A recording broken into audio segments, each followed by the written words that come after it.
এই দেখো ফ্রেন্ডস, এত সুন্দর রেসিপিটা চলো তোমাদের সাথে শেয়ার করা যাক। আজকে বাজার থেকে কিছু চিংড়ি মাছ নিয়ে এসেছে। এই চিংড়ি মাছটা দিয়ে আজকে আমি দুটো রেসিপি করব, চলো দেখা যাক। প্রথমেই আমি এঁচোড় আর একটা আলু কেটে নিয়েছি, এটাকে আমি সেদ্ধ করে নেব। এইদিকে আমি কাঁচা লঙ্কা, আদা, রসুন, পেঁয়াজ, টমেটো এটাকে ভালো করে মিক্সিতে পেস্ট করে নেব।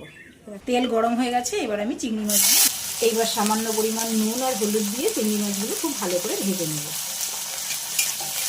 চিংড়ি মাছগুলো ভালো করে ভাজা হয়ে গেছে, এবার আমি এগুলোকে তুলে নেব। আমি এঁচোড় আলুগুলো সেদ্ধ করে নিয়েছি, এবার এঁচোড় আলুগুলোকে ভালো করে ম্যাশড করে নেব এর সাহায্যে। যেহেতু গরম তাই আমি এর সাহায্যে ম্যাশড করে নেব, তোমরা হাতের সাহায্যেও করতে পারো। তেল গরম হয়ে গেছে, কড়াতে দিয়ে দেবো কুচনো পেঁয়াজ। পেঁয়াজটা হালকা ভেজে নিয়েছি, এবার দিয়ে দেবো বেটে রাখা চিংড়ি মাছ। এবার এর মধ্যে আমি দিয়ে দেবো পেঁয়াজ, রসুন, আদা, কাঁচা লঙ্কার একটা পেস্ট। দিয়ে দেবো নুন আর হলুদ দিয়ে এটাকে ভালোভাবে কষে নেব।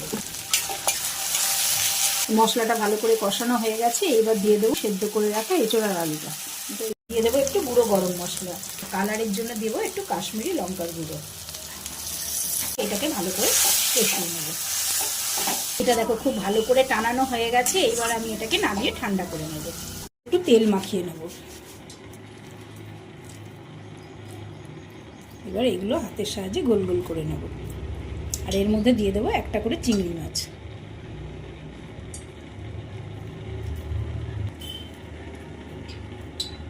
দিয়ে এইভাবে এগুলোকে আমি গোল গোল করে এই দেখো সব বলগুলো আমার করা হয়ে গেছে। এইবার এই বলগুলো আমি কর্নফ্লাওয়ারে চুবিয়ে ভেজে নেব। এইগুলো একটু ভালো করে ভেজে নেব। এগুলো ভাজা হয়ে গেছে, এবার এগুলোকে আমি তুলে নেব। এই দেখো সব বলগুলো আমার ভাজা হয়ে গেছে। ঠিক এইবার তেলের মধ্যে দিয়ে দেবো ক্যাপসিকাম, পেঁয়াজ আর টমেটো। এগুলোকে ভালো করে ভেজে নেব। এটা ভাজা হয়ে গেছে, এইবার আমি দিয়ে দেবো মশলা, পেঁয়াজ, রসুন, আদার পেস্ট। আর দিয়ে দেবো স্বাদ মতো নুন আর হলুদ দিয়ে এটাকে ভালো করে কষবো। আর দেখতে সুন্দর লাগার জন্য দিয়ে দেবো একটু কাশ্মীরি লঙ্কার গুঁড়ো।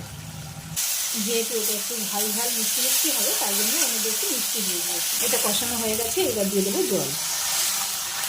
এইবার এর মধ্যে দিয়ে দেবো আগে থেকে ভেজে রাখা চিংড়ি মাছগুলো। এবার এর মধ্যে দিয়ে দেবো একটুখানি টমেটোর সস, একটুখানি ঘি, আর দিয়ে দেবো গরম মশলার গুঁড়ো। এবার এটাকে ভালো করে নেড়ে নেব। এবার এর মধ্যে দিয়ে দেবো ভেজে রাখা এই বলগুলো, হালকা হাতে নেড়ে নেব। ওপর দিয়ে দেবো সামান্য পরিমাণ তিল। এটা দিয়েছি পুরোপুরি দেখতে সুন্দর লাগার জন্য, তোমরা দিতেও পারো নাও দিতে পারো। এই দেখো ফ্রেন্ডস, তৈরি আমার গরম গরম এঁচোড় চিলি বল। এইটা খেতে কিন্তু দুর্দান্ত হয়, তোমরা এইভাবে ট্রাই করো, আশা করি তোমাদের খুব ভালো লাগবে।